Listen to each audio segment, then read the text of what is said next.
오늘 저는 창세기 1장 26절에서 31절의 말씀을 가지고 하나님의 형상대로라고 하는 제목으로 하나님의 말씀을 전하려고 합니다. 우리는 가끔 롤 모델이라고 하는 단어를 사용하거나 듣습니다. 롤 모델이라고 하는 단어는 자기가 해야 하는 일이나 임무 따위에서 본받을 만하거나 모범이 되는 대상을 가리킵니다.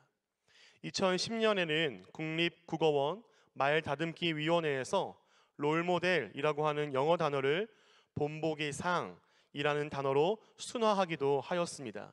즉 롤모델은 우리의 삶에서 본보기상, 닮고 싶고 닮아야 하고 본받고 싶은 그런 대상을 가리키는 것이지요.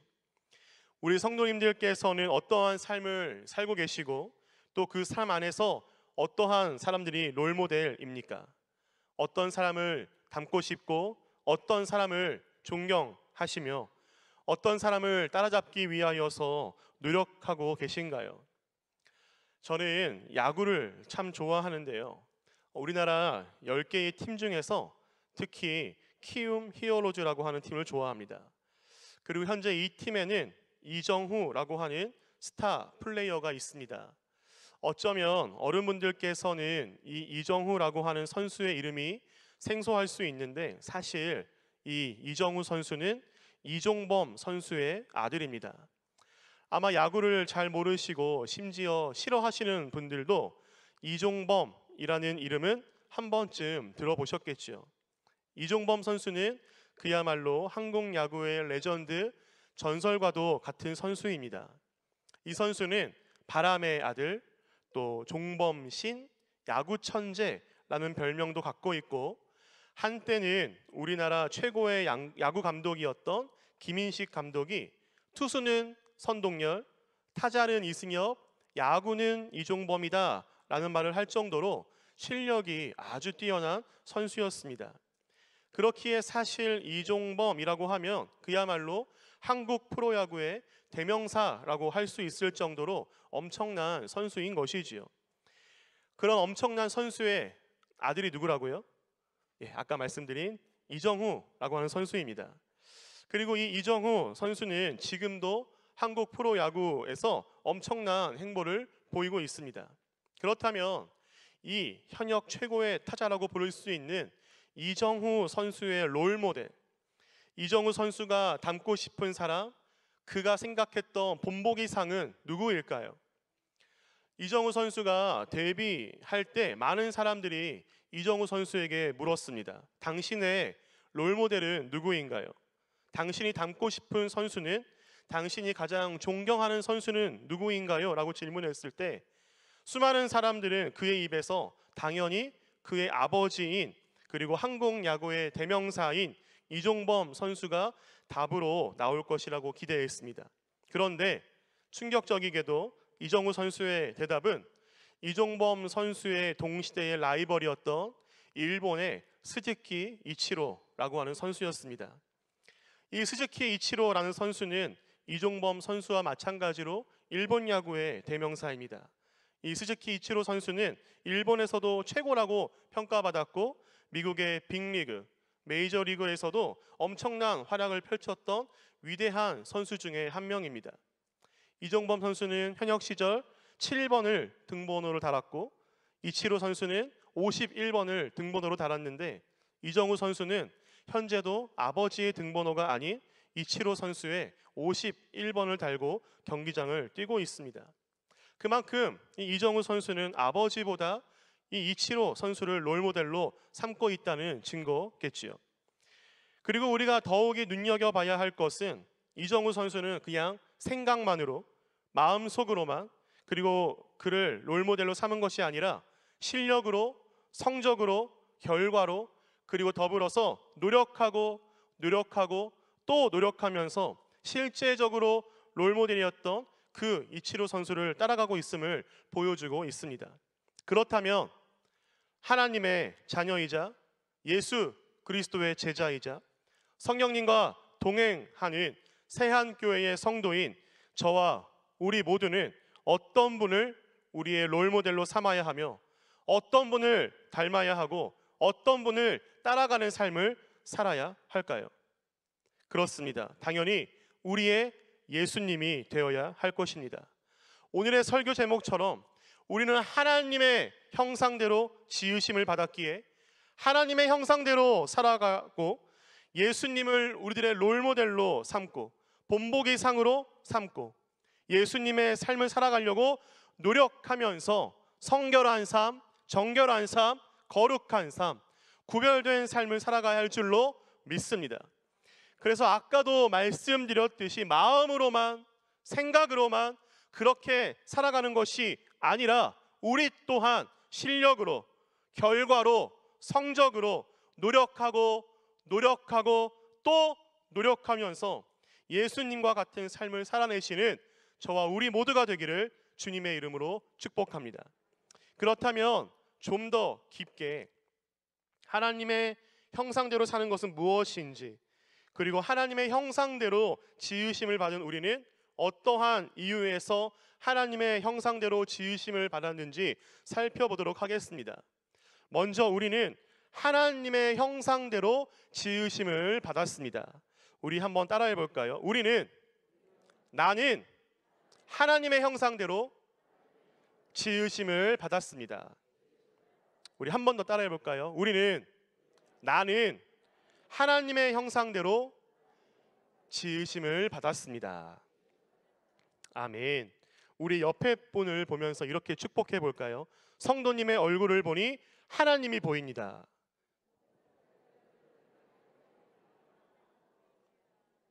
감사합니다. 우리 함께 27절을 읽어보도록 하겠습니다. 시작. 하나님이 자기 형상 곧 하나님의 형상대로 사람을 창조하시되 남자와 여자를 창조하시고. 아멘. 여기서 형상이라고 하는 단어는 히브리어로 째렘이라고 합니다. 이 째렘이라고 하는 단어는 우리가 참 많이 쓰는 단어인데요, 바로 우상을 숭배하다라고 할 때 그 우상과 동일한 단어입니다. 다시 말하면 하나님의 형상대로라고 말할 때 그 형상이라고 하는 단어와 우상 숭배하지 말아라 라고 말할 때 그 우상이라고 하는 단어가 동일한 째렘이라고 하는 단어인 것이죠. 여러분 혹시 서울의 광화문 광장에 가보셨나요?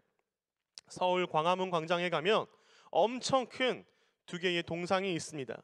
하나는 세종대왕 동상이고 하나는 이순신 장군의 동상이지요. 아마 우리나라를 대표하는 두 명의 위인이기에 우리나라의 중심지인 광화문에 그런 큰 동상을 만들어 놨을 겁니다. 그러면 많은 관광객들이, 그리고 우리나라 사람들이 그곳을 지날 때마다 세종대왕을 보고 이순신 장군의 동상을 보면서 어떤 생각을 할까요? 세종대왕은 우리나라 역사상 가장 위대한 왕이라고 할 수 있는 왕 중에 한 명이고, 이 왕은 우리나라의 한글을 만들고 이것뿐만 아니라 수많은 업적을 통해 우리나라를 발전시킨 왕 중에 하나야 라고 외국인 관광객들에게 설명도 하고, 또 이미 그런 역사를 아는 우리들은 그런 동상을 보면서 그분의 정신을 기리기도 하겠지요. 이순신 동상 역시 마찬가지입니다. 그 동상을 보면서 이순신 장군의 정신, 그분의 위대한 업적, 위대한 승리를 생각하며 그 순간순간들을 기억하게 될 것입니다. 그런데 여기서 우리가 잠시 생각해 봐야 할 개념이 있는데, 그 세종대왕의 동상 그리고 이순신 장군의 동상이 그 당시에 살아있는 실제 세종대왕도 아니고 실제로 살아있고 있는 그 이순신 장군도 아니라고 하는 거죠. 그 동상이라고 하는 것은 사실은 생명력이 없는 그냥 건축물에 불과한 철덩어리에 불과한 그러한 물건일 뿐입니다. 그런데 우리가 그 철덩어리를 세종대왕의 동상이다 라고 생각하고 만들고 이순신의 동상이다 이름을 붙이면서 이순신 동상이다 라고 하니까 우리는 그 생명도 없고 움직이지도 않고 철덩어리에 불과한 그 건축물을 보면서 그 사람들의 업적과 정신, 그리고 그들의 위대했던 순간들을 떠올리게 된다라는 것이죠. 그리고 그러한 동상을 보면서, 형상을 보면서 우리는 우리나라의 위상을 드높이고 우리들의 마음가짐을 한순간 한순간 새롭게 할 수 있다라는 것입니다. 그러니까 이 제렘이라고 하는 단어는, 형상이라고 하는, 우상이라고 하는 이 단어는 우리가 그 형상과 우상, 동상을 바라볼 때에 단순히 그 건축물의 구조나 외형을 보는 것이 아니라 그 형상이 담아내고 있는 상징적인 정신과 업적을, 그리고 그 건축물이 담아내고 있는 그 가치를 바라본다라고 하는 것이에요. 그렇다면 아까 우리가 읽은 창세기 1장 27절의 말씀, 사람을 창조하실 때, 남자와 여자를 창조하실 때, 더 구체적으로는 김강현을 창조하실 때, 우리 권사님들을, 또 우리 집사님들을, 우리 성도님들을 창조하실 때 누구의 형상대로 창조하셨다고요? 네. 누구의 형상대로 창조하셨다고요? 맞습니다. 바로 하나님. 하나님의 형상대로, 주님의 형상대로, 우리의 아버지 되시는 그분의 형상대로, 예수님의 형상대로, 성령님의 형상대로 창조하셨다라고 하는 것입니다. 그렇다면 세종대왕의 동상과 이순신 장군의 동상을 보면 그분들의 위대한 업적과 정신이 당연하고 자연스럽게 떠올려지는 것처럼 하나님의 형상대로 지으심을 받고 예수님, 성령님의 형상대로 지으심을 받은 우리는 우리 주위에 있는 사람들이 우리를 볼 때에 너무나 당연하게, 너무나 자연스럽게 누가 떠올려져야 하는 것일까요? 맞습니다. 바로 우리의 하나님, 우리의 예수님, 우리의 성령님이 떠올려지게 해야 하는 믿음의 사람들이 되어야 한다는 것입니다. 얼마 전에 한산이라는 영화를 봤습니다. 저는 그 영화를 보면서 인상적인 장면이 바로 항웨라고 하는 캐릭터를 그린 한 일본인이었습니다. 항웨라고 하는 것은 항복을 한 외인이라는 뜻이에요. 즉 일본군이었지만 포로로 잡혔다가 항복을 하고 조선군과 뜻을 같이 하는 외인을 뜻합니다. 그런데 이 항외가 세작의 임무, 즉 간첩의 임무를 맡음으로 일본 수군의 정보를 빼돌리는 거예요. 그러니 그의 겉모습은 어떠했겠습니까? 누가 봐도 일본 수군이어야 하죠. 그렇게 세작의 임무, 간첩의 임무를 하다가 목숨이 위태하여 외인의 모습으로 조선 진영에 들어오게 됩니다.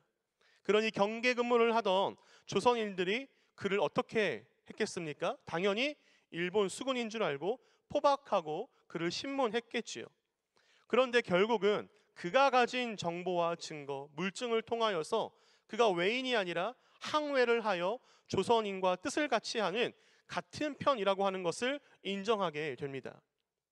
사랑하는 성도님들, 우리의 모습 속에도 이 항외의 캐릭터가 자신의 진영이 조선군이라고 하는 것을 증명했던 것처럼 우리의 말과 행동 속에도 우리가 하나님의 사람이고 하나님의 형상대로 지으심을 받은 사람이고 예수님의 제자라고 하는 그 증거가 있어야 하지 않을까요?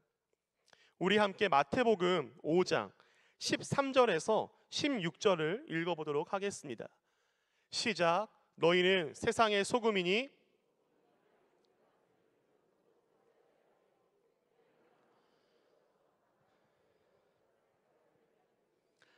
너희는 세상의 빛이라. 산 위에 있는 동네가 못할 것이요 사람이 등불을 켜서 말 아래 두지 아니하고 등경 위에 두나니 이러므로 집안 모든 사람에게 비치느니라.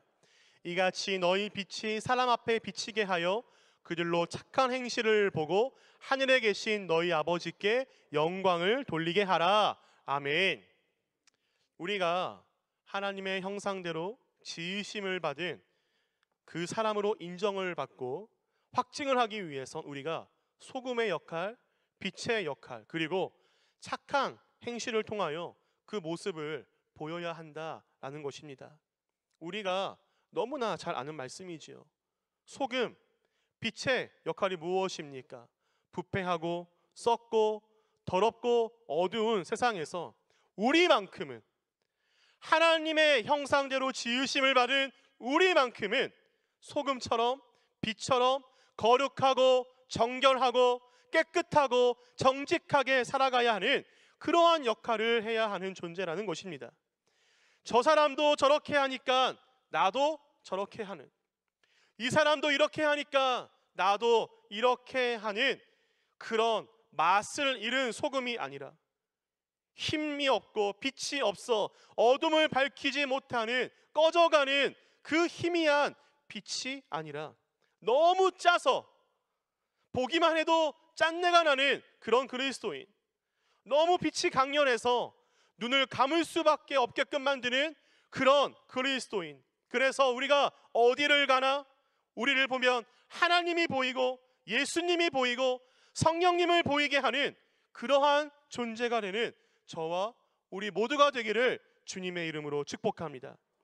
우리 다시 한번 옆에 있는 분들을 보면서 이렇게 축복하겠습니다. 성도님의 얼굴을 보니 하나님이 보입니다. 한 번 더 할까요? 성도님의 얼굴을 보니 예수님이 보입니다.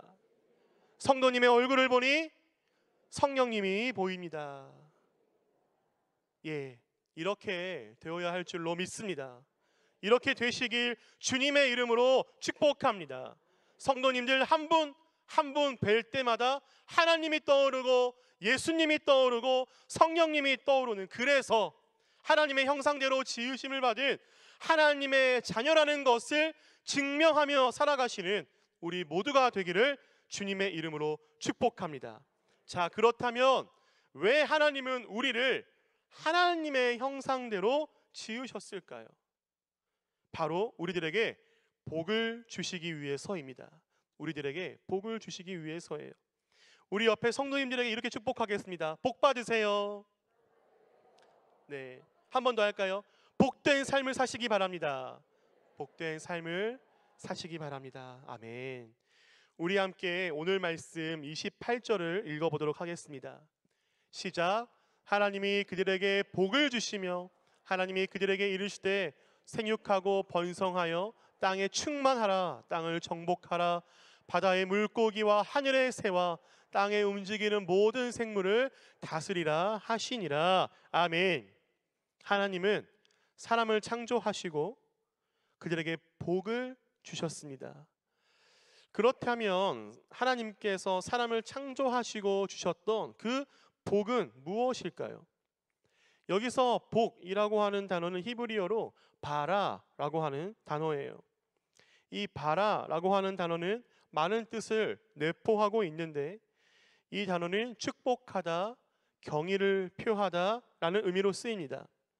그런데 동시에 시편 26편, 16편, 34편, 63편, 66편과 신명기 8장 그리고 역대상 26장을 보면 하나님을 찬송하다, 하나님을 송축하다, 하나님을 예배하다라고 할 때 이 바라라고 하는 동사가 쓰여요. 즉 이 바라라고 하는 단어는 하나님이 우리들에게 주시는 복이면서 동시에 하나님을 예배하는 그 예배의 뜻으로 사용된다라고 하는 것이지요. 그렇다면 창세기 1장 28절에서 하나님이 우리들에게 주시는 복이라고 하는 것은 하나님이 우리들에게 주시는 물질의 복, 지혜의 복, 혹은 나아짐의 복, 편안함의 복보다는 하나님을 예배하는 의미일 것입니다. 사랑하는 성도님들, 하나님께서 우리들에게 주신 그 바라의 복, 바로 예배의 복인 줄로 믿습니다. 여기서 이렇게 예배를 드리시는 모든 분들은 이미 복된 사람인 줄로 믿습니다. 사실 우리는 복이라고 하면, 복을 받는다라고 하면 뭔가 우리들에게 물질적으로 채워지고 부유해지고 부자가 되는 것을 생각하게 됩니다. 그런데 사실 하나님을 믿는다고 해서 모두가 다 부자가 될 수는 없지요. 안타깝습니다. 만약 모두가 다 부자가 된다라고 가정을 해봐도 사실 그것은 경제학 개념에서 논리상 맞지가 않아요. 우리 모두가 돈이 갑자기 많아지면 물가도 당연히 상승하기 때문입니다. 우리 모두가 갑자기 다 100억이라고 하는 거금이 생긴다면 편의점에서 파는 물병 하나가 100만 원 혹은 1000만 원이 되는 것이지요. 그러니까 사실 부자라고 하는 개념도 굉장히 상대적인 개념인 것입니다.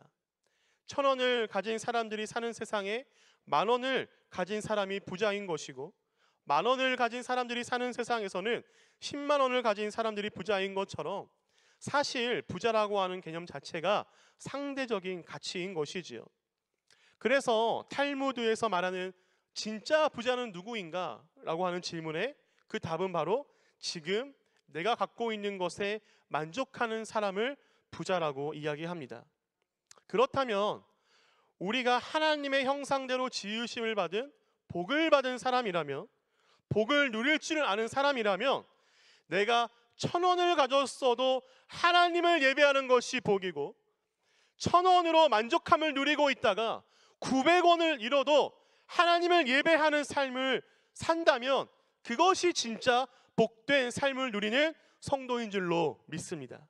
나와 우리 가정에 즐겁고 기쁜 일이 생겼을 때는 하나님을 찬양하고 하나님께 감사하는, 예배하는 복된 성도가, 복된 가정이 되시기를, 그리고 우리 가정에 힘든 일이 있고 슬픈 일과 어려운 일이 있을 때에는 하나님께 묻고 하나님을 의지하며 주님께 힘이 되어 달라고 기도하면서 예배하는 가정이 되시기를 주님의 이름으로 축복합니다. 그러므로 우리는 예배하는 것에 최선을 다해야 합니다. 우리는 지금 코로나 시대에 살고 있습니다. 그런데도 불구하고 이제는 대부분 규제가 풀리고 물놀이도 가고 해외여행도 가고 많은 것들을 함에 있어서 규제가 거의 없는 상황이 되었지요. 그런데도 아직까지 교회에 나와 예배를 드리지 않고 영상으로 예배를 드린다면 그것은 우리가 우리의 신앙을 다시 한번 되짚어 봐야 할 모습이 아닐까 싶습니다. 물론 몸이 불편하고 사정이 있어서 가정에서 예배를 드리는 것은 어쩔 수 없지만, 예배만 영상으로, 구역 모임만 영상으로, 교회 모임만 영상으로 대체하는 것은 분명 문제가 있는 것이지요. 그러므로 사랑하는 성도님들, 예배에 최선을 다하는 복된 삶을 누리시는 우리 모두가 되기를 주님의 이름으로 축복합니다. 우리가 예배에 최선을 다해야 하는 이유는 또 있습니다. 예배만큼 우리가 하나님과 관계하고 하나님의 뜻을 깨닫고 하나님의 마음을 깨닫는 시간이 없기 때문에 그렇습니다. 우리는 모르는 길을 갈 때에는 꼭 내비게이션을 사용하죠. 내비게이션이 없을 때는 지도를 꼭 참고합니다. 모르는 길을 갈 때에 아무 도움 없이 나 자신만을 믿고 가는 것은 굉장히 어리석은 일이에요. 마찬가지로 우리의 인생의 앞길을 걸어갈 때에 우리의 앞길은 아무도 예단할 수 없는 것입니다. 얼마 전에 양양에서 한 편의점이 싱크홀 때문에 이 건물이 푹 꺼지는 그런 사고가 발생했어요. 누가 그 건물이 무너질 것이라고 상상이나 했겠습니까? 우리는 한 치 앞도 보지 못하는 한계를 지닌 인간일 뿐입니다. 우리의 앞길, 우리의 인생길을 아시는 분은 오직 여호와 하나님 뿐이십니다. 그렇기에 우리는 하나님을 내비게이션 삼으며 하나님께 어떤 길로 가야 할지 묻고 그 답을 얻고 하나님께서 정해주신 그 목적지까지 가장 정확하고 빠르게 가야 하는 것입니다. 그러기 위해선 예배가 가장 최우선순위가 되어야 하는 것이지요. 목사님들의 말씀을 통하여 찬양단과 찬양대의 찬양을 통하여서 우리의 기도 가운데에 항상 응답하시는 그 하나님의 음성을 통하여서 우리는 그 뜻을 깨달아야 합니다.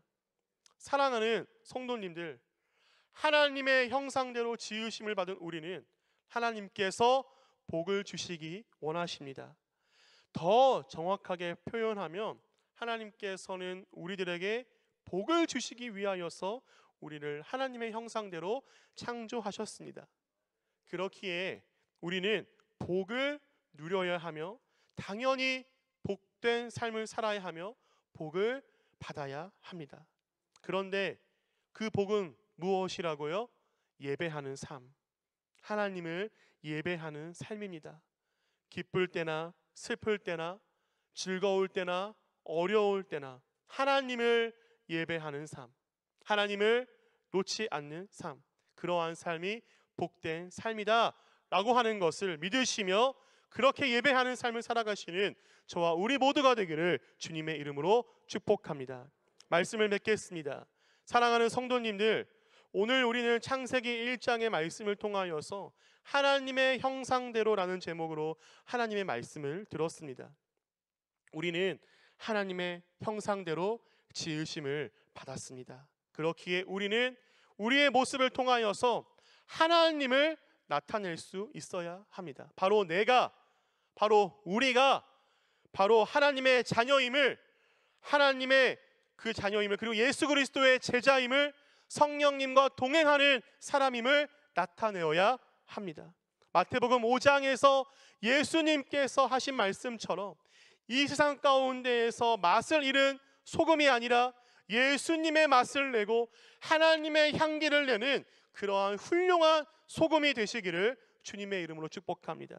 더불어서 희미희미한 빛이 아니라 우리가 걸어가는 그곳마다, 우리가 살아가는 그곳마다 우리가 정말 강렬한 빛이 되어서 우리가 거하는 곳을 정결하게 하고 거룩하게 하게 하고, 그리고 구별된 하나님의 나라를 만드는 우리 모두가 되기를 주님의 이름으로 축복합니다. 또한 하나님은 우리들에게 복을 주셨습니다. 이미 복을 주셨습니다. 그리고 우리는 그 복을 누리며 살아갈 충분한 자격이 있는 성도입니다. 언제나 어디서나 어느 때이든지 하나님만을 예배하며 하나님을 찾으며 하나님의 은혜를 구하는 저와 우리 모두가 되기를 주님의 이름으로 축복합니다.